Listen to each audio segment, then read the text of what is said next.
உங்களுக்கு அமைதி உரித்தாக அன்பார்ந்தவர்களே, 81ஆம் நாளுக்குள் நம்ம நுழைந்திருக்கிறோம். புதிய ஒரு சகாப்தத்தை நம்ம துவங்க போகிறோம். தொடக்க நூல், விடுதலை பயணம், லேவியர், எண்ணிக்கை, இணைச்சட்டம், யோபு 6 முடிச்சாச்சு. நம்மக்கிட்ட இப்போ தோரா இருக்குது. எல்லா கட்டளைகளும் இஸ்ரேல் மக்களுக்கு கொடுக்கப்பட்டு விட்டது. இப்போ அடுத்தது அவங்க என்ன பண்ணணும்? நேராக யோர்தானை கடந்து, யோர்தான் ஆறு, அது மிகப்பெரிய ஒரு ஆறு, அந்த ஆறை கடந்து எரிகோ மதில்கள் இருக்குது. அந்த மதில்களுக்குள்ளே போயிட்டாங்கன்னா கானான் தேசம். அவ்வளோதான், கிட்ட நெருங்கியாச்சு வாக்களிக்கப்பட்ட அந்த நாட்டுக்குள்ளே. ஸோ இப்போது நம்ம வரப்போகிற அந்த காலகட்டங்களில் நம்ம என்ன படிக்க போகிறோம் அப்படின்னாக்கா, யோசுவா நூலை படிக்க போகிறோம். இறுதி ஆக்கிரமிப்பு, அதுக்கப்புறம் நீதி தலைவர்களின் காலம் அப்படின்னு சொல்லி பிரிக்கிறாங்க இதை. ஸோ இந்த இறுதி ஆக்கிரமிப்பில் யோசுவா புத்தகமும் நீதி தலைவர்கள் புத்தகமும் நம்ம வாசிப்போம். இன்னும் 8 நாளில் அடுத்த புக்கை நம்ம முடிக்க போகிறோம். விவிலியத்தினுடைய அடுத்த புக்கு யோசுவா புத்தகம். ஸோ இன்றைக்கி நம்ம யோசுவா புத்தகத்தில் இருக்கக்கூடிய அதிகாரங்கள் சின்ன சின்னதாக இருக்கனால லைனாக யோசுவாவில் முதல் 4 அதிகாரங்களை இன்றைக்கி நம்ம வாசிக்க போகிறோம். கூடவே 2வது வாசகமாக திருப்பாடல் 123. நமக்கு வேறு எந்த ஒரு வாசகமும் கிடையாது. யோசுவா டக்குன்னு 8 நாளில் முடித்ததுக்கப்புறம் அடுத்த நீதி தலைவர்களில் நம்ம அடுத்த கொஞ்சம் நாட்களில் முடித்து டோட்டலாக முக்கியமான கானான் தேசத்துக்குள்ளே வந்து சேர்ந்ததுக்கப்புறம் நடக்கக்கூடிய விஷயங்கள் எல்லாமே நம்ம முடிச்சிடும். அதுக்கப்புறம் கூடவே நம்ம வந்து ரூத்தும் வாசித்து முடிச்சிடும். ரூத்தினுடைய குட்டி புத்தகம் தான் அது. ஸோ அதுக்கப்புறம் மெஸ்ஸியாவின் சந்திப்பு முனை வரும். அங்கே நம்ம யோவான் நற்செய்தி ஆரம்பிப்போம். சாமுவேலினுடைய கொஞ்சத்தையும் படிச்சுட்டு அப்புறம் யோவான் நற்செய்தி வருவோம். ஸோ இப்போ முதல்ல நம்ம வந்து யோசுவாவும் திருப்பாடல் மட்டும்தான் இன்னொரு 8 நாட்களுக்கு நம்ம வாசிக்க போகிறோம். சரி, இப்போ யோசுவோட புத்தகம் இன்றைக்கி நம்ம துவங்கும்போது மக்கள்கிட்ட இணைச்சட்டம் இருக்குது. இப்போ 2 கேள்வி இருக்குது. மோசே இறந்து போயிட்டார், யார் இவங்களை வழி நடத்துவா? அவங்க நன்றாக தெரியும், யோசுவா தான் அடுத்த ஆண்டவர் வந்து தேர்ந்தெடுத்திருக்கிறார். 2வது கேள்வி, இவங்க உள்ளே போனோன்னு ஆண்டவருக்கு விசுவாசமாக இருப்பாங்களா? இந்த கேள்வி. சரி, ஓகே. இறையியல் அறிஞர்கள் யோசுவா புத்தகத்தை வந்து 4 பிரிவுகளாக பிரிக்கிறாங்க. மொத்தம் 24 அதிகாரங்கள் இருக்குது இந்த யோசுவா புத்தகத்தில். முதல் 5 அதிகாரங்கள் வந்து இஸ்ரேல் மக்களினுடைய தயாரிப்பு, ஆவிக்குரிய வகையிலையும் மற்ற பொருள் ரீதியாகவும் அவங்க தயாரிப்பாங்க. எதுக்கு? கானான் தேசத்துக்குள்ளே போகிறதுக்கு. அதெல்லாம் நம்ம பார்ப்போம் எப்படி அவங்க தயாரிக்கிறாங்க அப்படின்னு சொல்லி. இன்றைக்கி அதனுடைய முதல் 4 அதிகாரங்கள் பார்ப்போம். சரி, 6லேருந்து 12 அதிகாரங்கள் யோசுவா புத்தகத்தில் தான் இந்த புத்தகத்தினுடைய இதய பகுதி, நடுப்பகுதி. இதில் வந்து இந்த மக்கள் உண்மையிலே உள்ள எரிகோ மதிலுக்குள்ளே போனதுக்கப்புறம் எப்படி அங்கே இருக்கிற இடங்களெல்லாம் ஆக்கிரமிக்கிறாங்க, வெற்றி கொள்கிறார்கள் எதிரிகள் மேலே. அதை வந்து இன்றைக்கி 6லேருந்து 12 அதிகாரங்களில் வாசிப்போம். 13லேருந்து 21 அதிகாரங்கள் இவங்க ஆக்கிரமிச்சிட்டாங்களே, இது இப்போ மொத்தம் எல்லாம் இப்போ பிடிச்சி வச்சுருக்காங்க இந்த கானான் தேசத்தை. இது எப்படி இந்த 12 குலங்களுக்கு நடுவில் பங்கிட்டு கொள்ள போகிறார்கள், அதை நம்ம வாசிப்போம். 13லேருந்து 21. அப்போ 22லேருந்து 24 அதிகாரங்கள் மோசே எப்படி கடைசியாக எல்லாரையும் உற்சாகப்படுத்தி அவங்கள எல்லாத்தையும் அறிவுரை கூறினாரோ அதே போல் யோசுவா கடைசியாக அறிவுரை கூறுறதை நம்ம பார்ப்போம். ஸோ இங்கே வந்து முன்குறிப்பு, முன்னடையாளம், ஆண்டவர் இயேசு மாதம் எப்படி யோசுவாவில் ஆண்டவர் இயேசு முன்னடையாளமாக முன்குறிக்கப்படுவார். யோசுவாவும் 12 பேரை தேர்ந்தெடுத்து அங்கே வந்து நிறைய விஷயங்கள் பண்ணுவார். இந்த கல்களை எடுத்துகிட்டு போகிறது, அதெல்லாம் நீங்கள் வாசிப்போம். அப்போது ஆண்டவர் இயேசு புதிய யோசுவாக நம்மை விண்ணகத்துக்கான அந்த தேசத்துக்கு கூட்டிகிட்டு போகிறார். அதுதான் நம்மளுடைய உரிமை சொத்து, அதுதான் நம்மளுடைய சொந்த ஊர். அதுக்கு கூட்டிகிட்டு போகிறாரு. அதுக்கு 12 பேரை தேர்ந்தெடுக்கிறதெல்லாம் நம்ம பார்ப்போம். சரி, அப்போ மாதா இங்கே என்ன?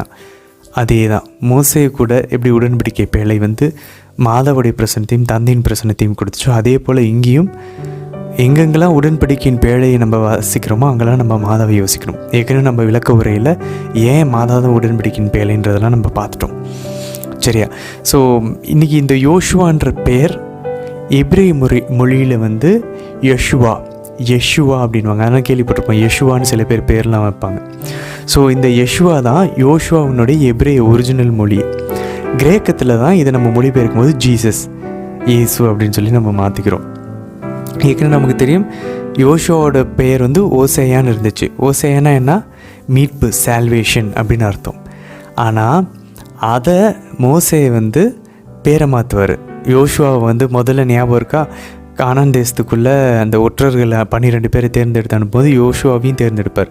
அப்போ ஒரு பேரை வந்து ஓசேயா, மீட்பு, சால்வேஷன்ன்ற அவரோட பேரை யோசுவான்னு மாற்றுவார். யெஷுவா அப்படின்னா த லார்ட் சேஸ், கடவுள் நம்மை மீட்பார். எவ்வளோ அழகாக இருக்குது பாருங்களேன். ஸோ யோசுவா வந்து ரொம்ப முக்கியமான இந்த 12 பேர்த்தில் ஒருத்தர். அவரோட பேர் மாற்றப்படுகிறது. எப்படி ஆபிரகாம் பேர், சாரா பேர், பேதுரு புதிய ஏற்பாட்டில் புனித பேதுருவினோட பேர் மாற்றப்படுகிறதோ அதே போல் இங்கேயும் நம்ம பார்க்குறோம். அது மட்டும் இல்லை, யோசுவா தான் நமக்கு நன்றாக இருக்கும் சீனாய் மலையில் ஆரோனையும் தாண்டி மோசேயுடன் போனது. ஏன்னா அவர் கீழே இறங்கி வரும்போது நம்ம விடுதலை பயணம் 24:32 வாசிக்கிறோம். யோசுவா வெயிட் பண்ணிகிட்ருக்காரு. ஆரோனுக்கும் முன்னாடி அவர் உள்ளே போயிருக்கிறாரு சீனாய் மலைக்கு. அதே போல் சந்திப்பு கூடாரத்துலேயும் மோசேவோடு போவதற்கு யோசுவாவுக்கு தான் ஆண்டவர் வந்து அந்த ஒரு இதை கொடுத்தாரு, அந்த ஒரு ப்ரிவிலேஜ், அந்த ஒரு முக்கியத்துவத்தை கொடுத்தாரு. ஸோ யோசுவா ஏற்கனவே நம்ம பார்த்தோம், அவர் திருவுறைவிடத்திலே இருந்து தங்கி ஆண்டவருடைய இருந்தார் சொல்லி. அவ்வளோ நல்ல குணாதிசயம் கொண்ட யோசுவாவை ஆண்டவர் தேர்ந்தெடுக்கிறது நம்ம இன்றைக்கி பார்க்குறோம். ஸோ இன்றைக்கி யோசுவா வந்து ரெடியாக வர்றாரு. ஆண்டவர் அவரை பலப்படுத்துகிறார் முதல் அதிகாரத்தில். அதுக்கப்புறம் யோசுவா மோசேவை போல் 2 பேர் மட்டும் இப்போ ஒற்றர்கள் அனுப்புகிறாங்க. ஏற்கனவே 12 பேர் அனுப்பி தான் அவங்க வந்து தப்பான்னு சொல்லிட்டாங்க இல்லையா, ஐயோ நம்மளால் எதுவும் பண்ண முடியாதுன்னு. அதனால் 2 பேரை மட்டும் யோசுவா அனுப்புகிறாரு. பாடம் கற்றுக்கிட்டார் மோசேக்கிட்ட இருந்து. ஸோ 2 பேரை ஏன் அனுப்புகிறாரு?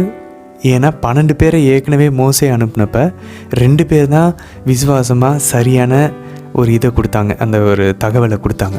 யார் அந்த 2 பேரும்? யோசுவாவும் காலேபும். ஞாபகம் இருக்கா? அதே போல் இப்போ யோசுவா 2 பேரை மட்டும் அனுப்புகிறாரு.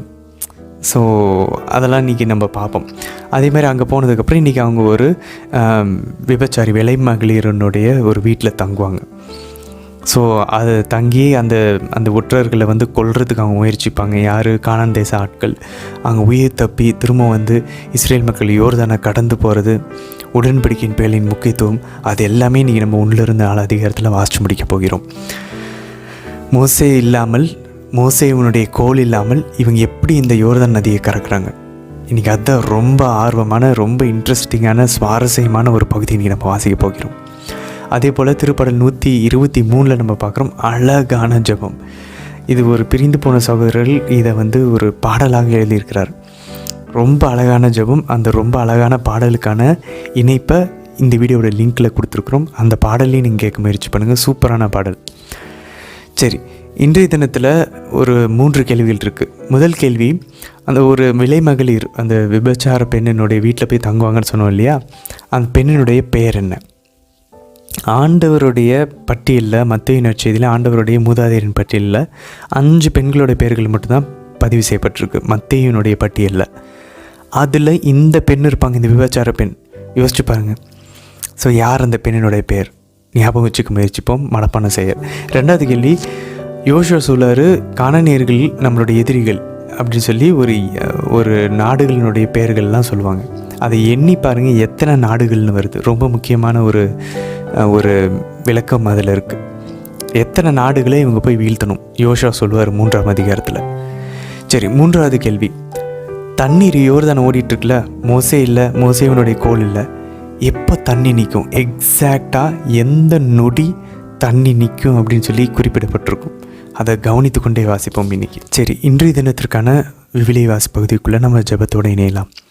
தந்தை, மகன், தூய ஆவியாரின் பெயராலே ஆமேன். தந்தையாம் இறைவனை அழைத்து ஜெபிப்போம். அருள் நிறைந்த அன்னை மரியே வாழ்க. ஆண்டவர் உம்முடனே, பெண்களுக்குள் ஆசை பெற்றவர் நீரே அம்மா. உம்முடைய திருவயிற்றின் கனியாகி இயேசு கிறிஸ்துவும் ஆசை பெற்றவரே. புனித அன்னை மரியே இறைவனின் தாயே, பாவிகளாய் இருக்கிற எங்களுக்காக இப்பொழுதும் எங்கள் இறப்பின் வேலையிலும் வேண்டிக் கொள்ளும் அம்மா. ஆமேன். சுதனாகி இறைவனை அழைத்து ஜெபிப்போம். அருள் நிறைந்த அன்னை மரியே வாழ்க. ஆண்டவர் உம்முடனே, பெண்களுக்குள் ஆசை பெற்றவர் நீரே. உம்முடைய திருவயிற்றின் கனியாகி இயேசு கிறிஸ்துவும் ஆசை பெற்றவரே. புனித அன்னை மரியே இறைவனின் தாயே, பாவிகளாய் இருக்கிற எங்களுக்காக இப்பொழுதும் எங்கள் இறப்பின் வேலையிலும் வேண்டிக் கொள்ளும் அம்மா. ஆமேன். தூய ஆவியானவரை அழைத்து ஜெபிப்போம். அருள் நிறைந்த அன்னை மரியே வாழ்க. ஆண்டவர் உம்முடனே, பெண்களுக்குள் ஆசை பெற்றவர் நீரே அம்மா. உம்முடைய திருவயிற்றின் கனியாகி இயேசு கிறிஸ்துவும் ஆசை பெற்றவரே. புனித அன்னை மரியே இறைவனின் தாயே, பாவிகளாய் இருக்கிற எங்களுக்காக இப்பொழுதும் எங்கள் இறப்பின் வேலையிலும் வேண்டிக் கொள்ளும் அம்மா. ஆமென். யோசுவா ஆகமம் அதிகாரம் 1. ஆண்டவரின் ஊழியர் மோசே இறந்த பின் நூனின் மகனும் மோசேயின் உதவியாளருமாகிய யோசுவாவிடம் ஆண்டவர் பின்வருமாறு கூறினார். என் ஊழியன் மோசே இறந்துவிட்டான். இப்பொழுது நீ புறப்பட்டு யோர்தானை கடந்து இந்த மக்கள் அனைவரோடும் நான் இஸ்ராயேலருக்கு கொடுக்கும் நாட்டுக்குச் செல். மோசேக்கு நான் கூறியவாறு உன் காலடி படும் இடத்தை எல்லாம் உங்களுக்கு கொடுப்பேன்.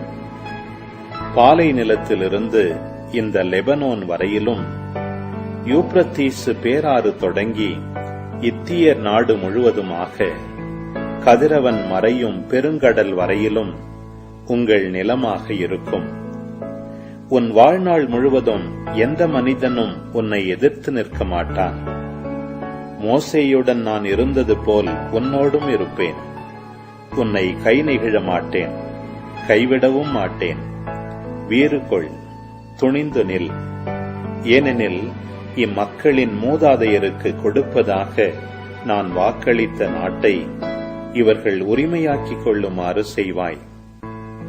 திடமும் உறுதியும் கொண்டு என் ஊழியன் மோசே கட்டளையிட்ட எல்லா சட்டங்களையும் கடைபிடிப்பதில் கவனமாயிரு. நீ அதனின்று வலப்புறமோ இடப்புறமோ திரும்பாதே. அப்பொழுதுதான் நீ செல்லும் வழியெல்லாம் வெற்றி பெறுவாய்.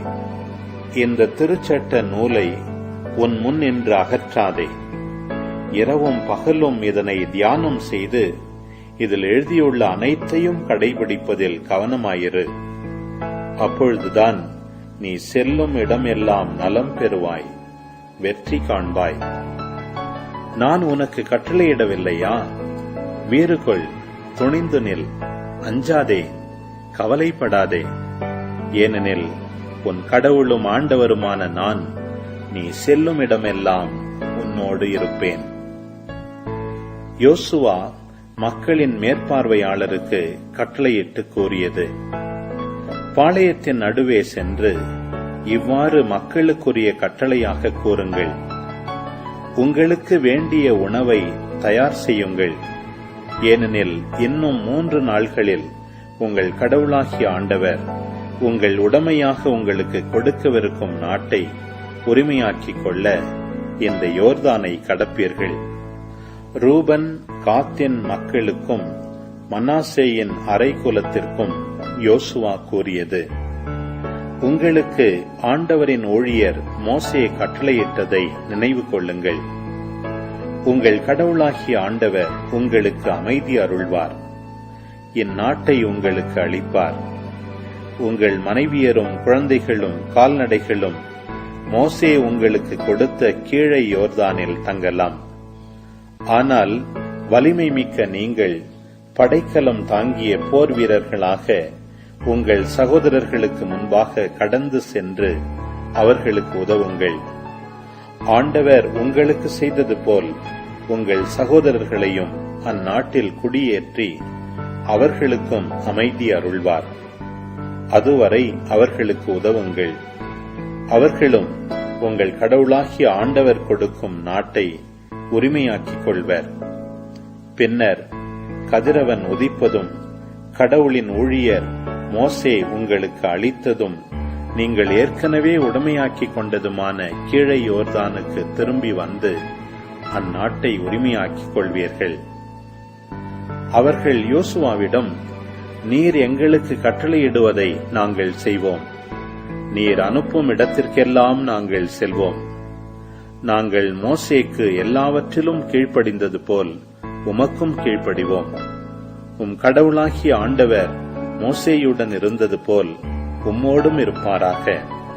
உம் வாய்மொழியை எதிர்ப்பவன் எவனும், நீர் எங்களுக்கு கட்டளையிடுபவை அனைத்திற்கும் செவி கொடுக்காதவன் எவனும் கொல்லப்பட வேண்டும். வீறு கொண்டு துணிந்து நிற்பீராக என்றனர். யோசுவா ஆகமம் அதிகாரம் 2. நூனின் மகனாகிய யோசுவா சித்திமிலிருந்து 2 ஒற்றர்களை வேவு பார்க்க அனுப்பினார். அவர்களிடம், நீங்கள் சென்று நிலப்பகுதியையும் குறிப்பாக எரிகோ நகரையும் பாருங்கள் என்றார். அவர்கள் சென்று ராக்காபு என்ற பெயருள்ள விலைமாதின் வீட்டிற்கு வந்து அங்கு தங்கினர். சில இஸ்ரவேலர் இரவில் நாட்டை பற்றிய உளவு அறிய வந்தனர் என்ற செய்தி எரிகோ மன்னனுக்கு எட்டியது. உடனே அவன், உன் வீட்டுக்கு வந்து உன்னோடு தங்கியிருக்கும் ஆள்களை வெளியே கொண்டு வா, ஏனெனில் அவர்கள் நாடு முழுவதையும் உளவறிய வந்துள்ளனர் என்று ராக்காபிடம் சொல்லுமாறு ஆள் அனுப்பினான். அப்பெண் அவ்விருவரையும் அழைத்து ஒளித்து வைத்த பின், சில மனிதர்கள் என்னிடம் வந்தனர், அவர்கள் எங்கிருந்து வந்தவர்கள் என்று எனக்கு தெரியாது. இருட்டிய பின் வாயில் கதவு சாத்தப்படும் பொழுது அவர்கள் வெளியே சென்றார்கள். அவர்கள் எங்கே சென்றார்கள் என்று தெரியவில்லை. விரைவாக அவர்களை பின்தொடர்ந்து பிடியுங்கள் என்றார். அவர் அவர்களை மாடியில் ஏற்றி அங்கிருந்த சணல் தட்டைகளுக்குள் அவர்களை மறைத்து வைத்தார். அந்த ஆள்கள் யோர்தானுக்கு செல்லும் வழியில் ஆற்றந்துறை வரை அவர்களை தேடிச் சென்றனர். தேடி வந்தவர்கள் வெளியேறியதும் வாயிற்கதவு மூடப்பட்டது. அவரோ மாடியில் இருந்த ஒற்றர்கள் உறங்கும் முன் அவர்களிடம் சென்றார். அவர்களிடம் அவர், இந்நாட்டை ஆண்டவர் உங்களுக்கு அளிப்பார் என்று நான் அறிவேன். ஏனெனில் உங்களை பற்றிய அச்சம் எங்களிடையே எழுந்துள்ளது. உலகில் வாழ்வோர் அனைவரும் உங்கள் முன் நடுங்குகின்றனர். எகிப்து நின்று நீங்கள் வெளியேறும் பொழுது செங்கடலின் நீரை ஆண்டவர் வற்றச் செய்தது பற்றி அவர்கள் கேள்விப்பட்டுள்ளனர். நீங்கள் கீழே யோர்தானில் 2 எமோரிய அரசர்களான சீகோனுக்கும் ஓகுக்கும் செய்ததையும் அவர்களை அழித்ததையும் அவர்கள் அறிவார்கள். அதை கேள்விப்பட்டவுடன் எங்கள் இதயம் கலக்கமுற்றது. உங்கள் முன்னிலையில் எங்கள் உள்ளம் தளர்ந்திருக்கிறது. ஏனெனில் உங்கள் கடவுளாகிய ஆண்டவர் மேலே விண்ணுலகம் முதல் கீழே மண்ணுலகம் அனைத்திற்கும் கடவுள். நான் உங்களுக்கு இரக்கம் காட்டியது போல் நீங்களும் என் தந்தை வீட்டிற்கு இரக்கம் காட்டுவீர்கள் என்று இப்பொழுது எனக்கு ஆண்டவரின் பெயரால் வாக்குறுதி அளியுங்கள். நம்பத்தகுந்த அடையாளம் ஒன்றினை எனக்கு கொடுங்கள். என் தாய், தந்தை, என் சகோதர சகோதரிகள் மற்றும் அவர்களுக்கு சொந்தமான குடும்பங்கள் அனைத்தையும் வாழவிடுங்கள். சாவிலிருந்து எங்கள் உயிர்களை காப்பாற்றுங்கள் என்றார்.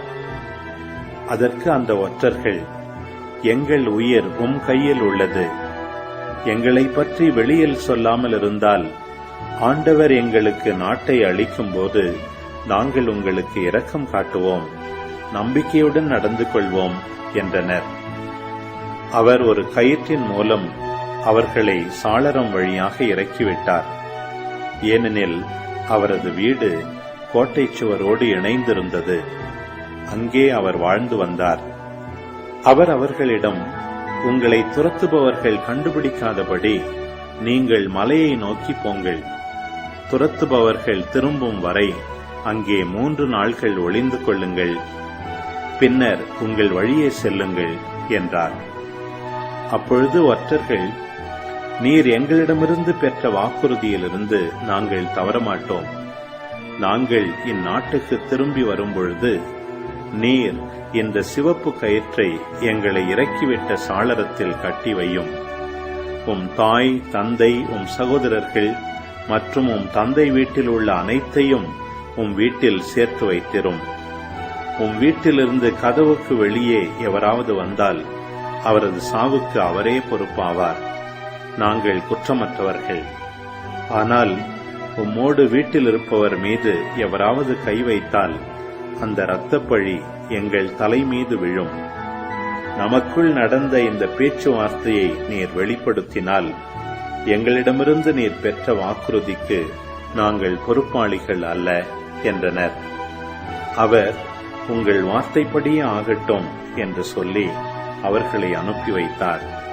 அவர்கள் வெளியே சென்ற பின் அவர் ஒரு கருஞ்சிவப்பு கயிற்றை சாளரத்தில் கட்டி வைத்தார். அவர்கள் மலைக்குச் சென்று துரத்தி வந்தவர்கள் திரும்பிச் செல்லும் வரை 3 நாள்கள் அங்கே தங்கினார்கள். துரத்தியவர்கள் வழிநெடுக தேடியும் அவர்களால் கண்டுபிடிக்க முடியவில்லை. அங்கே தங்கியிருந்த 2 ஒற்றர்களும் மலையிலிருந்து கீழே இறங்கி பயணம் செய்து நூனின் மகன் யோசுவாவிடம் வந்து தங்களுக்கு நடந்த அனைத்தையும் எடுத்துரைத்தனர். மேலும் அவர்கள் யோசுவாவிடம், நாடு அனைத்தையும் கடவுள் நம் கையில் ஒப்படைத்துள்ளார். நாட்டில் வாழ்பவர் அனைவரும் நம்மை கண்டு நடுங்குகின்றனர் என்றார்கள். யோசுவா ஆகமம் அதிகாரம் 3. யோசுவா அதிகாலையில் விழித்தெழுந்தார். அவரும் இஸ்ரவேல் மக்கள் அனைவரும் சித்திமிலிருந்து புறப்பட்டு யோர்தான் வந்தடைந்தனர். அதை கடக்கும் முன் அங்கே தங்கினர். 3 நாள்கள் கழிந்த பின் மேற்பார்வையாளர் பாளையம் எங்கும் போய் மக்களுக்கு கட்டளையிட்டு கூறியது, உங்கள் கடவுளாகிய ஆண்டவரின் உடன்படிக்கை பேழையை லேவிய குருக்கள் தூக்குவதை நீங்கள் பார்க்கும்போது உங்கள் இடங்களிலிருந்து புறப்பட்டு அதன் பின்னால் செல்ல வேண்டும். ஆயினும் உங்களுக்கும் அதற்கும் 2000 அடி இடைவெளி இருக்கட்டும். யாரும் அதன் அருகில் செல்ல வேண்டாம். நீங்கள் செல்லும் வழி உங்களுக்கு தெரிய வேண்டும். ஏனெனில் நீங்கள் அவ்வழியில் இதுவரை சென்றதில்லை. யோசுவா மக்களிடம், உங்களை தூய்மையாக்கிக் கொள்ளுங்கள். நாளை ஆண்டவர் உங்களிடையே வியத்தகு செயல்கள் புரிவார் என்றார். யோசுவா குருக்களிடம், உடன்படிக்கை பேழையை தூக்கி பிடியுங்கள், மக்கள் முன் நடந்து செல்லுங்கள் என்றார். அவ்வாறே அவர்களும் உடன்படிக்கை பேழையை தூக்கிக் கொண்டு மக்கள் முன் சென்றனர். ஆண்டவர் யோசுவாவிடம், இன்று இஸ்ரவேலர் அனைவரின் பார்வையில் உன்னை உயர்த்த தொடங்குகிறேன். அதனால் நான் மோசேயுடன் இருந்தது போல் உன்னோடும் இருப்பேன் என்று அவர்கள் அறிந்து கொள்வார்கள். உடன்படிக்கை பேழையை தூக்கி வரும் குருக்கள் யோர்தான் ஆற்றங்கரைக்கு வந்தவுடன் அங்கேயே நிற்குமாறு அவர்களுக்கு கட்டளையிடு என்றார். யோசுவா இஸ்ரவேல் மக்களிடம், இங்கே வாருங்கள், உங்கள் கடவுளாகிய ஆண்டவரின் வார்த்தைகளை கேளுங்கள். வாழும் இறைவன் உங்களிடையே இருக்கின்றார் என்று இதனால் அறிவீர்கள். அவர் உங்கள் முன்னிருந்து கானானியர், இத்தியர், இவ்வியர், பெரிசியர், கிர்காசியர், எமோரியர், எபூசியர் ஆகியோரை விரட்டிவிடுவார்.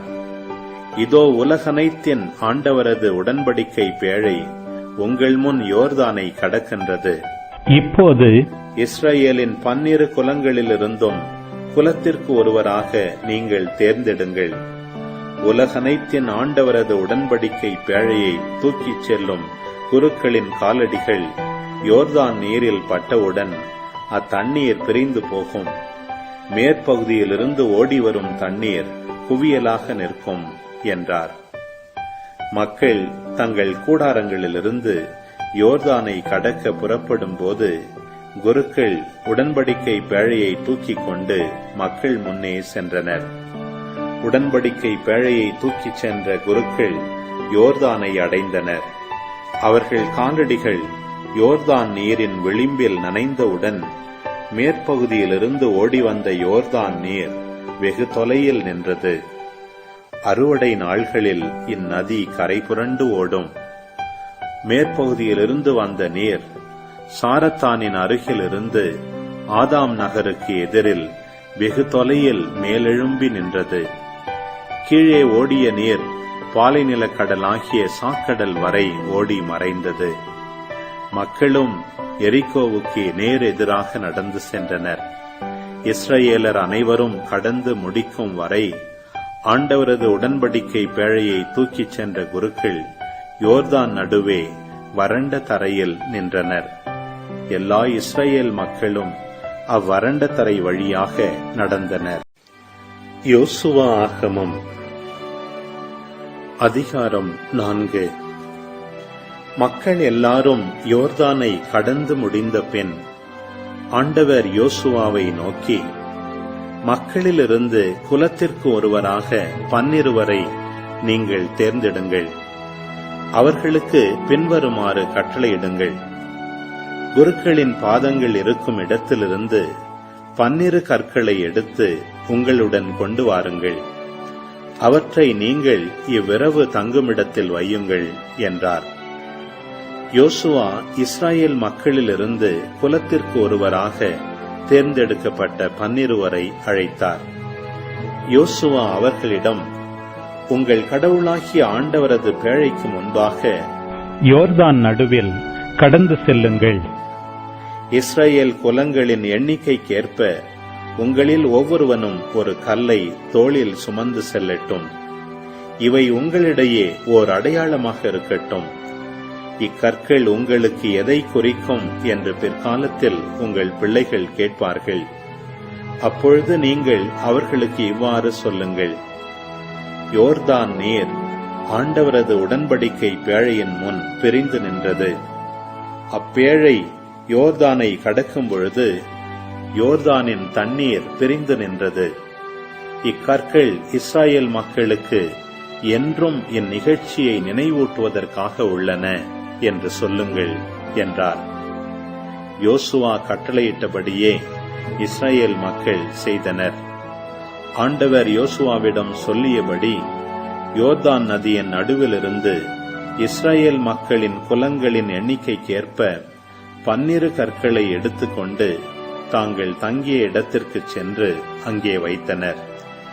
யோசுவா 12 கற்களையும் யோர்தான் நடுவில் ஆண்டவரது உடன்படிக்கை பேழையை தூக்கிச் சென்ற குருக்களின் பாதங்கள் நின்ற இடத்தில் வைத்தார்.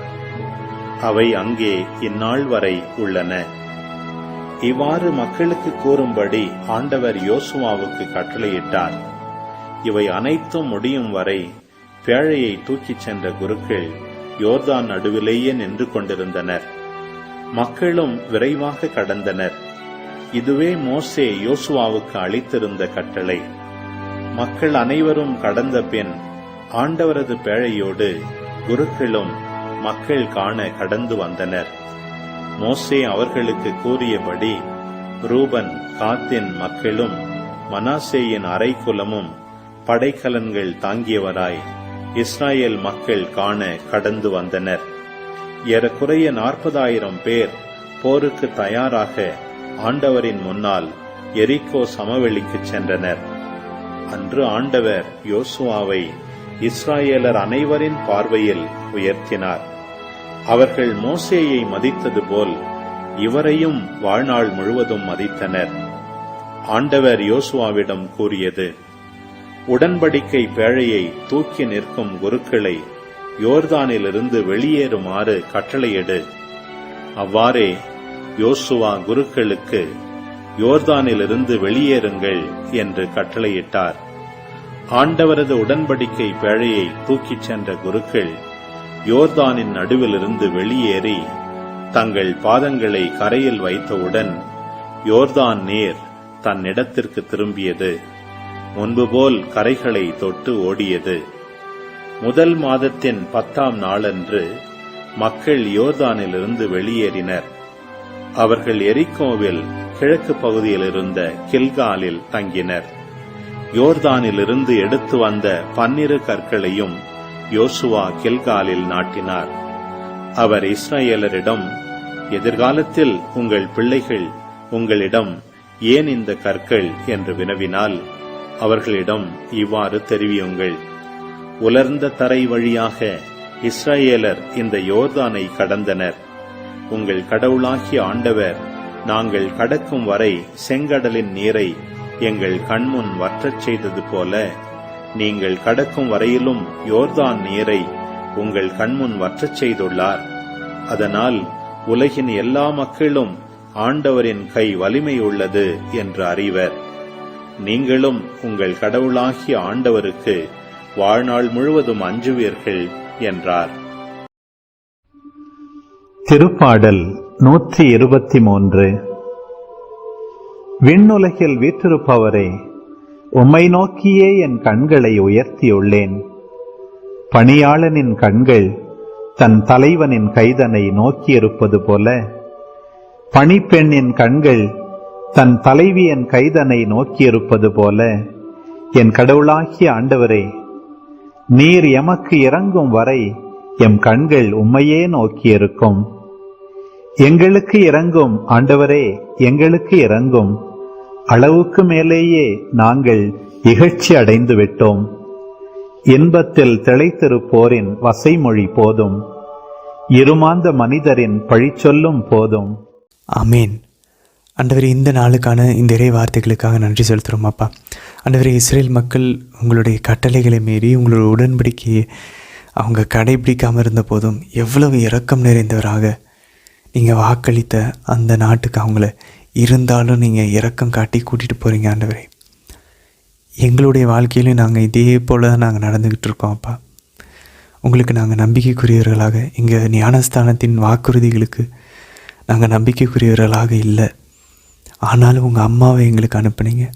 எங்கள் அம்மா தேவ மாதாவை எங்களுக்கு முன்னாடி சென்று உடன்படிக்கையின் பேழையை போல் எங்களுடைய பாவத்திலிருந்து எங்களை வெளியே கொண்டு வருவதற்காக எங்களோட இருந்து எங்களுக்குள்ளே இருந்து நீங்கள் உழைத்து கொண்டிருப்பதற்காக, எங்களை ஊக்கப்படுத்தி கொண்டிருப்பதற்காக, வழி நடத்தி கொண்டிருப்பதற்காக நன்றி செலுத்துகிறோம் அப்பா. அம்மா, எங்களை தொடர்ந்து வழி நடத்துங்கம்மா. எங்களோட வாழ்நாளில் எங்களோட கண்களுக்கு முன்னாடி இருக்கக்கூடிய யோர்தான் நதிகளை கடந்து செல்ல எங்களுக்கு அருள் தாரும் அம்மா. உதவி பண்ணுங்க அம்மா. தந்தை, மகன், தூய ஆவியாரின் பெயராலே ஆமேன். அன்பார்ந்தவர்களே, இன்றைய தினத்திற்கான கேள்விகளுக்கான பதிலை முதல்ல பார்த்தலாம். முதல் கேள்வி, அந்த விலை மகளிருக்கான அந்த பெயர் என்ன? அவங்களுடைய பெயர் தான் மத்தேயு நற்செய்தியில் முதல் அதிகாரத்தில் ஆண்டவர் இயேசுவின் மூதாதையர்களின் பட்டியல் வரும், ஆதாம்லேருந்து துவங்கி. ஸோ அந்த பட்டியலில் 5 பெண்களினுடைய பெயர்கள் தான், மாதாவையும் கூட சேர்த்து இணைத்து மாதாவோட உட்பட 5 பேரோட பெயர்கள் தான் குறிப்பிடப்பட்டிருக்கு. அதில் இவங்களோட பேர் தான் ஒன்றும். அப்படி என்னன்னு பார்த்தோன்னா ராகாபு தான் அந்த பெண்ணினுடைய பெயர். இது நம்ம யோசேப்புத்துக்கும் 2ஆம் அதிகாரத்தில் நம்ம வாசிக்கிறோம். அதுவும் இல்லாமல் தொடக்க நூலில் 38வது அதிகாரத்தில் யாக்கோபனுடைய 12 பசங்களில் ஒரு பையனானிய யூதாவுடைய மருமகள் தான் தமார். ஞாபகம் இருக்கா? தமார் அவங்களுடைய கணவன் இறந்து போயிடுவார். அதாவது யூதாவுடைய மகன் இறந்து போயிடுவாங்க. உடனே அடுத்த மகனை கல்யாணம் பண்ணணும்.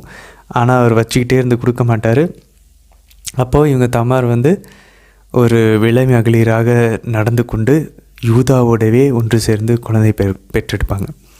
ஸோ எப்படி ஒரு உடைந்த ஒரு லீனியேஜ், ஒரு வழிமரபு தோன்றலில் ஆண்டவர் இயேசு பிறக்கிறார் பாருங்கள், தெய்வ மாதா பிறக்கிறாங்க பாருங்கள். இது அத்தனைக்குள்ளேயும் இறங்கி ஆண்டவர் இது எல்லாத்தையும் தூக்கி உயர்த்தி பரிசுத்தப்படுத்துகிறார்.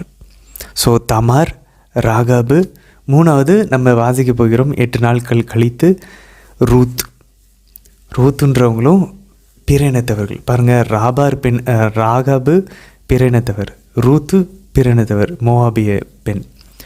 ரூத்து தான் கிரேட் கிராண்ட் மதர், தாவீதினுடைய கொள்ளுப்பாட்டி. ஸோ இந்த ரூத் எங்கேருந்து வராங்க அப்படின்னாக்கா, போவாஸினுடைய அம்மா தான் ராகாபு, போவாஸுடைய மனைவி தான் ரூத். எல்லாமே ஒன்றா இணையுது பாருங்கள். ஏன் அவ்வளோ ராகாபு முக்கியம் நம்ம பின்னாடி பார்ப்போம்.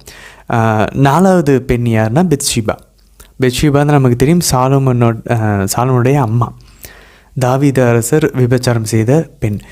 எல்லா பெண்களும் மோசமாக இருக்காங்க பாருங்கள். ரூத் மட்டும்தான் ரொம்ப பரிசுத்தமான ஒரு பெண். அதுக்கு அடுத்து பார்த்தோன்னாக்கா அந்த 5 பேர் பட்டியலில் மாதா நமக்கு தெரியும், ஆட்டோமேட்டிக்காக நம்ம இணையே இல்லாதவங்க. பட் அதை தவிர குறிப்பிடப்பட்டிருக்க மற்ற எல்லா பெண்களையுமே ரூத்தை தவிர மீதி 3 பேருமே விபச்சாரத்தில் ஈடுபட்டவர்கள். ரொம்ப ஒரு ஷாக்கிங்கான ஒரு விஷயம் பாருங்கள். தமார், ராகாபு, அதுக்கப்புறம் பெத்ஷிபா. சரி, இந்த ராகாபு நம்ம யோசிக்கிறோம், ஏன் இவங்க பொய் சொன்னாங்க? ஆக்சுவலாக அந்த கணனியர்கள் கேட்கும்போது நீ உன் வீட்டில் தான் ஒளிச்சு வச்சுருக்கேன்னு சொல்லும்போது அவங்க என்ன சொல்கிறாங்க, இல்லை அவங்க எப்போ போயிட்டாங்கன்னு சொல்லி பொய் சொல்கிறாங்க. ஆனால் இவங்கள பார்த்தோன்னாக்கா ஆண்டவர் காப்பாற்றுறாரு. அந்த மொத்த காணியர்களை இவங்களையும் இவங்க குடும்பத்தை மட்டும்தான் காப்பாற்றுறாங்க. ஸோ ஆண்டவர் பொய்யை ஏற்றுக்கொள்கிறாரா அப்படின்னு சொல்லி பார்த்தோன்னா, இறையல் வல்லுநர்கள், அறிஞர்கள் என்ன சொல்கிறாங்க அப்படின்னா, இல்லை ஏற்கனவே நமக்கு ஞாபகம் இருக்கா, மோசேவை கொல்லணும்னு சொல்லி முடிவு பண்ணப்போ அந்த எபிரேய பிரசவம் பார்க்கக்கூடிய பெண்கள் கொல்ல மாட்டாங்க, அந்த ஆண் குழந்தைகளெல்லாம் விட்டுருவாங்க. ஆனால் பார்வோன் என்ன சொல்லுவான், கொல்லணும்னு சொல்லுவான். ஸோ அவங்க பொய் சொல்ல மாட்டாங்க, ஆனால் அவங்க இன்டெரக்டாக இல்லைலே இவங்க நாங்கள் ட்ரை பண்ணுறதுக்குள்ளே குழந்தை பெற்றுறாங்க நாங்கள். ஸோ தெரியல உண்மையிலுமே அப்படி நடந்துச்சா நடக்கலையே அப்படின்னு சொல்லி. ஆனால் இறையியல் அறிஞர்கள் சொல்கிறாங்க அந்த எபிரேய பிரசவம் பார்த்த அந்த செவிலியர்களும் அதே நேரத்தில் இங்கே ராகாபும் பொய் சொன்னதற்காக கடவுள் அவங்களுக்கு அவங்கள பாராட்டலை, அவங்கள அங்கீகரிக்கலை, அவங்களுக்கு இரக்கம் காட்டலை.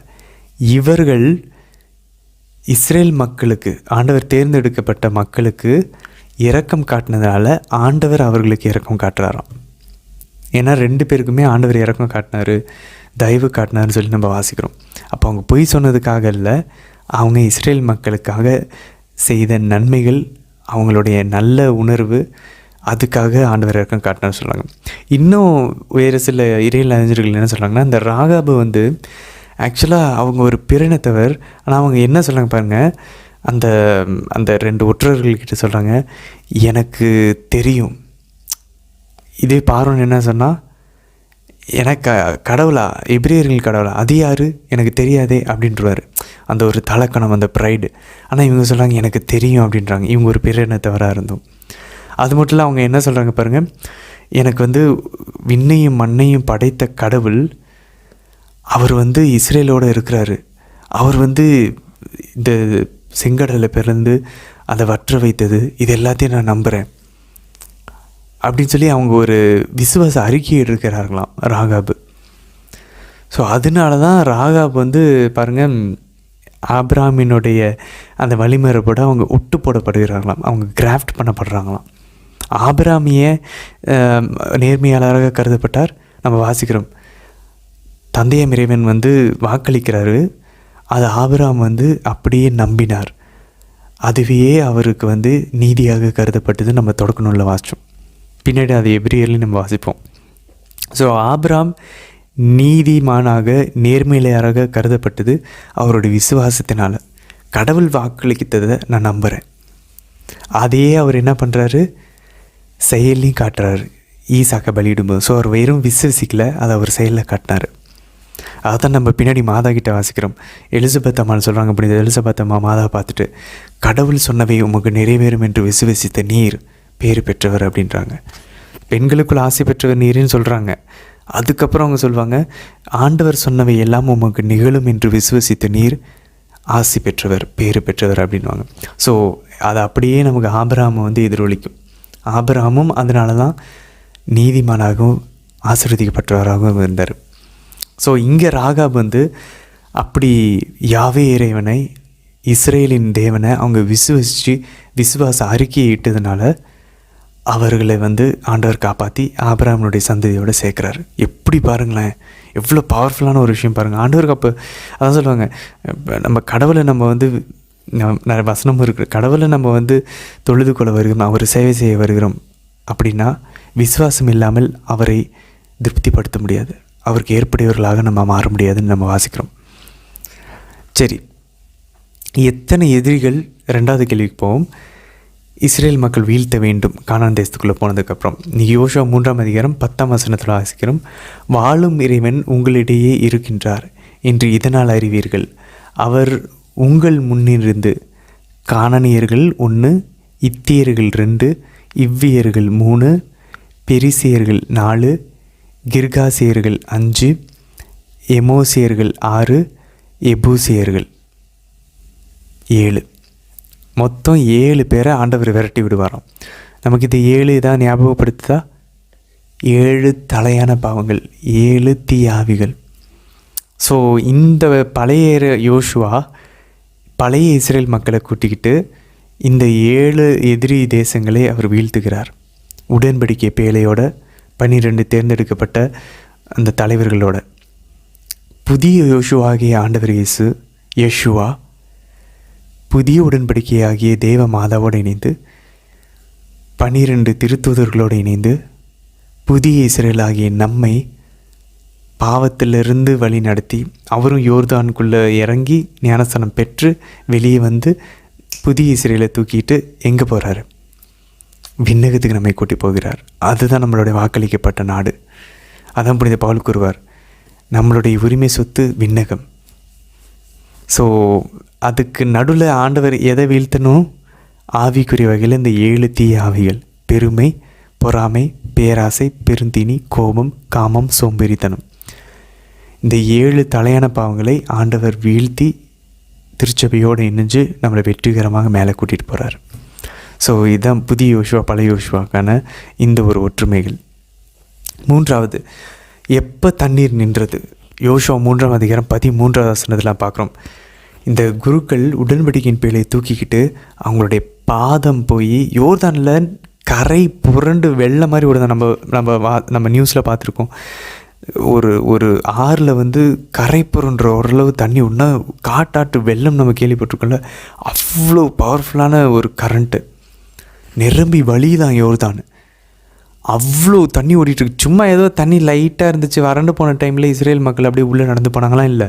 தெளிவாக நமக்கு பைபிள் குறிப்பிடுது, கரை புரண்டு ஓடிக்கொண்டிருக்கிறது, நிரம்பி வழியுது. அதுக்குள்ளே உடன்படிக்கை பேழை தூக்கிட்டு போகிற அந்த குருக்களுடைய கால் அடி தண்ணி மேலே தொட்ட நிமிடம் தண்ணீர் நின்றது.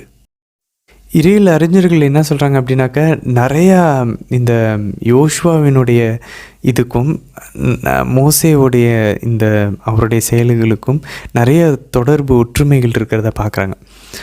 உதாரணத்துக்கு பாருங்கள், யோசுவா மோசேவை போல் ஒற்றர்களை அனுப்புகிறார். ஆனால் அங்கே 12 பேர், இங்கே 2 பேர்.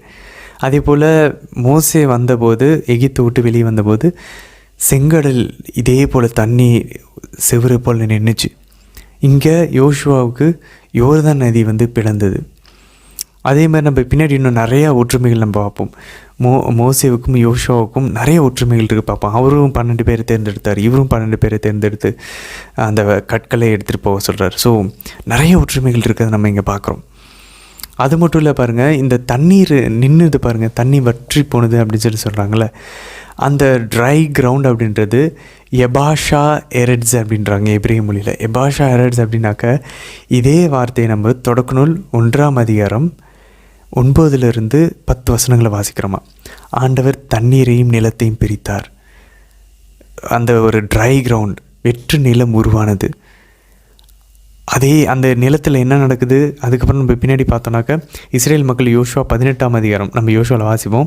18ஆம் அதிகாரம் 1ஆம் வசனத்தில் இந்த கனானியர்களினுடைய அந்த அரசர்கள் எல்லாம் இஸ்ரேல் மக்கள் அடக்கி ஆண்டதுக்கப்புறம் அந்த 18ஆம் அதிகாரம் 1ஆம் வசனத்தில் இஸ்ரேல் தனக்கு முன்னாடி இருந்த எல்லாரையும் அடக்கி ஆண்டதுன்னு இருக்கும்.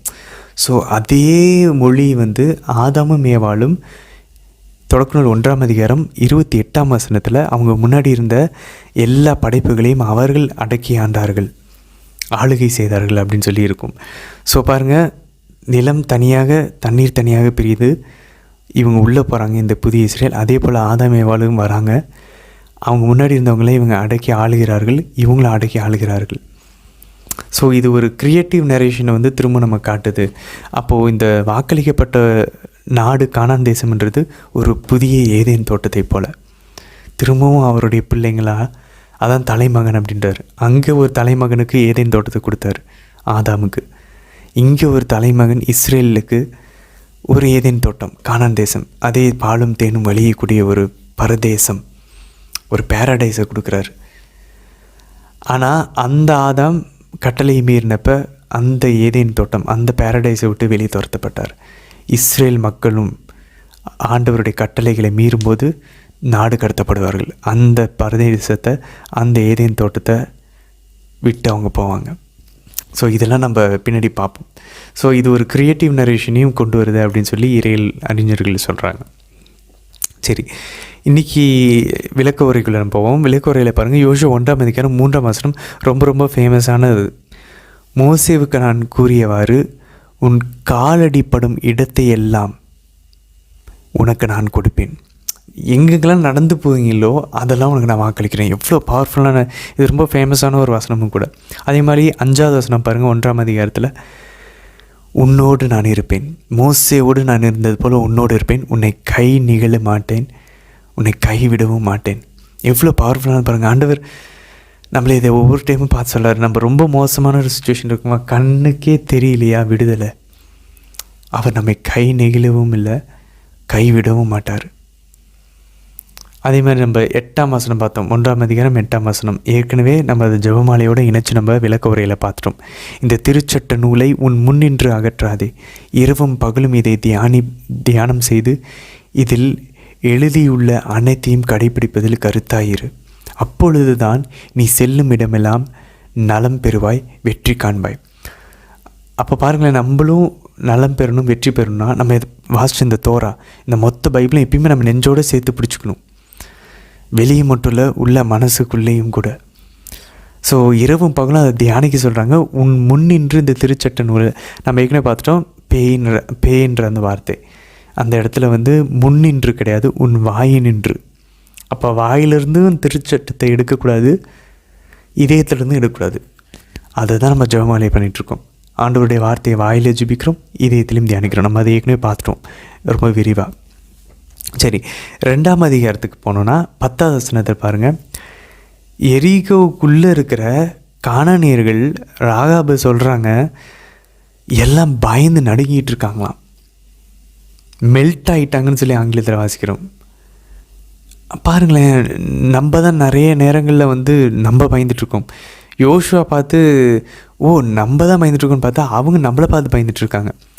அதான் புரியுது. லோயலா என்ன செய்யறக்கு வருவார், சாத்தான் ஒரு உருவகத்துக்கு ஒரு பெண் மாதிரி சொல்லுவார். ஸோ அவங்க ரொம்ப சண்டை போடுவாங்களாம். ஆனால் நம்ம ஓங்கி நம்ம ரொம்ப ஸ்ட்ராங்காக நின்னோம் அப்படின்னா அப்படியே அமைதியாகிடுவாங்களாம். சாத்தானும் அப்படி தான். நம்ம பயந்தோன்னா அவங்க ஏறி ஒரு மிகப்பெரிய, இந்த உலகத்துலேயே நம்ம பார்க்க முடியாத ஒரு மிகப்பெரிய ஒரு ஒரு ஒரு பீஸ்ட் அப்படின்றார். ஒரு கொடூரமான ஒரு மிருகமாக சாத்தான் நமக்கு தெரியுமா. நம்ம பயந்துட்டோன்னா நம்ம உலகில் இருக்கும் அவனை விட எனக்குள் இருப்பவர் பெரியவர் அப்படின்னு நம்ம வாசிக்கிறதை போல் யோவான் எழுதின கடிதத்தில் நம்ம தைரியமாக ஆண்டவர் என்னோடு இருக்கார், அவர் என்னை கைவிட மாட்டார், கை நெகிழ மாட்டார்னு சொல்லி நம்ம தைரியமாக இருந்தோன்னா அவன் டோட்டலாக பயந்து போயிடுவானான் அப்படின்னு புரிதல் எல்லாம் என்ன சரி சொல்கிறார். ஸோ அதுவும் நம்ம இங்கேருந்து ஆவிக்குரிய வகையில் கற்றுக்கொள்ளலாம். இன்னொரு முக்கியமான விஷயம், 3ஆம் அதிகாரம் யோசுவா 1ஆம் வசனம் பாருங்கள். அழகாக கூறப்பட்டிருக்கு, யோசுவா அதிகாலையில் விழித்தெழுந்தார். போருக்கு போகிறவங்க எல்லாமே காலையில் எழுந்திரிச்சாங்க. ஆபிரகாம் அதிகாலையில் எழுந்திரிச்சு ஈசாக்கை பலியிட போனார். எல்லாருமே அதிகாலையில் தான் போகிறாங்க. இந்த ஒரு பேட்டர்ன் நம்ம பார்ப்போம். எப்பயுமே அதிகாலையில் எழுந்து போனார். ஆண்டவர் அதிகாலையில் எழுந்திரிச்சு ஜெபிக்க போனார். ஆண்டவர் இயேசு கதிரவன் ஒளிர்ந்து அந்த ஒளி உள்ளே வர்றதுக்கு முன்னாடி, அதாவது சூரியன் உதிக்கிறதுக்கு முன்னாடியே இருளாக இருக்கும் போதே ஆண்டவர் அதிகாலையில் ஜெபிக்க போனார்னு சொல்லி நம்ம வாசிக்கிறோம். ஆண்டவர் இயேசுக்கே ஜெபம் தேவைப்பட்டிருக்குன்னா மனித உடம்பில் வெளிப்பட்டதுனால அப்போ நமக்கெல்லாம் யோசித்து பார்ப்போமே. அது மட்டும் இல்லை பாருங்கள், நீங்கள் உடன்படிக்கையின் பேழை தான் முன்னாடி போகும். நீங்கள் பார்க்கும்போது உங்கள் இடங்களில் உடன்படிக்கை பேழையே குருக்கள் எடுத்துகிட்டு போக நீங்கள் பார்க்கும்போது நீங்கள் புறப்பட்டு அதன் பின்னாலே செல்லணும். ஏன்னா உங்களுக்கு எந்த வழியில் போகணுன்னே உங்களுக்கு தெரியாது அப்படின்னு சொல்லி சொல்கிறாரு. அன்பார்ந்தவர்களே, நமக்கும் ஆன்மீக வாழ்க்கையில் நிறைய நமக்கு சவால்கள் இருக்குது. நம்ம யாருமே மறுக்கவே முடியாது. நமக்கு தெரியும் ஓகே இதெல்லாம் பண்ணணும்னு. ஆனால் அந்த சூழ்நிலை வரும்போது பலவீனத்தில் நம்ம எல்லாருமே விழுந்து போயிடுறோம். அப்போ நமக்கு ஊக்கப்படுத்த, நமக்கு முன்னாடி தண்ணீரை பிளந்து நம்மளை நடக்க வைக்கிறதுக்கு உதவி செய்கிறதுக்கு அம்மா இருக்கிறாங்க. அதனால தான் ஆண்டவர் இதோ உன் தாயின்னு அவருக்கு தெரியும். அதனால தான் அவர் பேக்கப் கொடுத்துட்டு போனார். இந்த புதிய உடன்படிக்கை மிஸ் ஆகவே கூடாது. அதனால தான் மாதாவை கொடுத்துட்டு போனார். அதனால் நம்ம வாசிக்கிறோம், இதோ உன் தாய், இதோ உன் மகன்னு ஆண்டவர் சிலுவையிலிருந்து சொன்னதுக்கப்புறம் யோவான் நற்செய்தி 19ஆம் அதிகாரம் 26, 27 வசனங்கள் முடித்ததுக்கப்புறம் 28ஆம் வசனத்தில் வாசிக்கிறோம், அப்பொழுது அனைத்தும் நிறைவேறியது என்று அறிந்த இயேசு மறைநூலில் எழுதியவை நிறைவேற வேண்டும் என்று தாகமாயிருக்கிறது என்றார். அப்போ மாதாவை கொடுத்ததுக்கப்புறம் தான் அனைத்தும் நிறைவேறியதான். அப்போ அவர் இந்த உலகத்தில் வந்ததில் எல்லாமே பண்ணி முடிச்சுட்டு கடைசியாக அவர் நமக்கு விட்டுட்டு போகிறது இந்த ஒரு வில்லுன்னு சொல்லுவாங்க தெரியுமா, விருப்ப ஆவணம், வில்லு எழுதி வைப்பாங்க தெரியுமா, சொத்து. ஆண்டவர் நமக்கு இந்த கடைசியாக இந்த உலகத்தில் விட்டுட்டு போன ஒரே ஒரு சொத்து மாதா. மாதா தான் இந்த திருச்சபையினுடைய ஒரு உருவகமாக இருக்காங்க. மாதாவும் திருச்சபையும் ஒன்று தான். ஆண்டவர் விட்டுட்டு போனது மாதாவும் திருச்சபையும். இன்னொரு முக்கியமான விஷயம் பாருங்கள், நம்ம இன்றைக்கி வாசிக்கிறோம் யோசுவா 3ஆம் அதிகாரம் 5ஆம் வசனத்தில் யோசுவா சொல்கிறாரு, உங்களை தூய்மைப்படுத்தி கொள்ளுங்கள், நாளை ஆண்டவர் உங்களிடையே வியத்தகு செயல்களை புரிய போகிறார். பாருங்களேன், கடவுளுடைய மிராக்கிள்ஸை, அற்புதங்களை நம்மளும் எதிர்கொள்ளணும், அதையும் நம்ம வாழ்வில் அனுபவிக்கணும் அப்படின்னா நம்ம தூய்மைப்படுத்தி கொள்ளணும். அவங்க உடல்களை தூய்மைப்படுத்தினாங்க, நம்மளுடைய உள்ளத்தை தூய்மைப்படுத்தணும். நம்ம உள்ளத்தை நம்ம தூய்மைப்படுத்தி கொண்டோம் என்றால் ஆட்டோமேட்டிக்காக நம்ம மிராக்கிள் நம்மளோட வாழ்வில் பார்க்க ஆரம்பிப்போம். அந்த 7 தலையான பாவங்களை நம்ம வெட்டி வீழ்த்திட்டோம் அப்படின்னாக்க அதுக்கு நம்ம முயற்சி செஞ்சாலே போதும். ஆண்டவர் நிறைய அற்புதங்கள் நம்ம வாழ்க்கையில் செய்கிறத நம்மளால் பார்க்க முடியும். யோசுவா 4ஆம் அதிகாரத்தில் 3ஆம் வசனத்தை பாருங்கள். இந்த குருக்கள் எங்கே நின்றுட்டு இருந்தாங்களோ அந்த இடத்துல இவங்க கற்களை வைக்கிறாங்க. அது இன்னி வரைக்கும் இருக்குன்னு சொல்லி கூறப்பட்டிருக்கு. அங்கேருந்து 12 கற்களை, ஒரு 12 தலைவர்களை தேர்ந்தெடுத்து யோசுவா 12 கற்களை எடுத்துக்கொண்டு வெளியே போய் இவங்க எங்கே முகாம் அமைப்புறாங்களோ அந்த இடத்துல ஞாபகார்த்தமாக வைக்க சொல்கிறாரு. அப்போ பாருங்கள், 21ஆம் அதிகாரம் 23ஆம் வசனம், அதுக்கு முன்னாடி நம்ம வாசிச்சோம். பிள்ளைங்க பார்த்து அதுக்கப்புறம் பின்னாடி வருங்காலத்தில் கேட்கும்போது சொல்லணுமா, எவ்வளோ அழகாக இருப்பாங்களே. அப்போ என்னப்பா இந்த 12 கல் அப்படின்றப்ப ஆண்டவர் நம்மளுடைய மூதாதையர்களை நம்மளை வெறும் வெற்று தரையில் வறண்ட நிலத்தில் கரை புரண்டு ஓடிக்கொண்டிருந்த அந்த ஆறை நிறுத்தி நம்மளை நடக்க வச்சாருப்பான்னு. இன்றைக்கி நம்ம ஃபோட்டோ எடுத்து நம்ம ஞாபகார்த்தமாக வச்சுக்கிற மாதிரி அவங்களுக்கு அந்த 12 கற்கள் ஒரு ஃபோட்டோ மாதிரி ஞாபகார்த்தமாக. ஸோ ஆண்டவருக்கு எவ்வளோ பிடிக்குது பாருங்கள். அப்போ நம்மளோட வாழ்வில் அவர் செஞ்ச விஷயங்களை மேபி ஒரு சர்டிஃபிகேட்டை பார்க்கும்போது மனசுலன்னு சொல்லலாம், ஆண்டவரே தேங்க்யூ அப்பா, இந்த ப்ரைஸை நான் வாங்கியிருக்கிறதுக்கு தகுதியே இல்லை, கொடுத்ததுக்கு நன்றி ஆண்டவரே. இந்த வேலைக்கு ஒரு கல்யாண ஆல்பம் பார்க்குறோமா, எவ்வளோ அழகாக அந்த கல்யாணம் நடந்து முடிஞ்சு ஆண்டவரே. இல்லை ஏதாச்சும் ஒரு மெடிக்கல்லேருந்து நம்ம நல்லபடியாக டிஸ்சார்ஜ் ஆகி வந்திருக்கோமா, அந்த மெடிக்கல் ரிப்போர்ட்ஸ் பார்க்கும்போது ஆண்டவரே தேங்க்யூ ஜீசஸ், நான் எவ்வளோ கஷ்டப்பட்டிருந்தேன், நான் உங்களை நோக்கி கூப்பிட்டேன், நீங்கள் எனக்கு செவி சாய்ச்சிங்க ஆண்டவரே அப்படின்னு சொல்லி நம்ம நன்றி செலுத்தலாம்.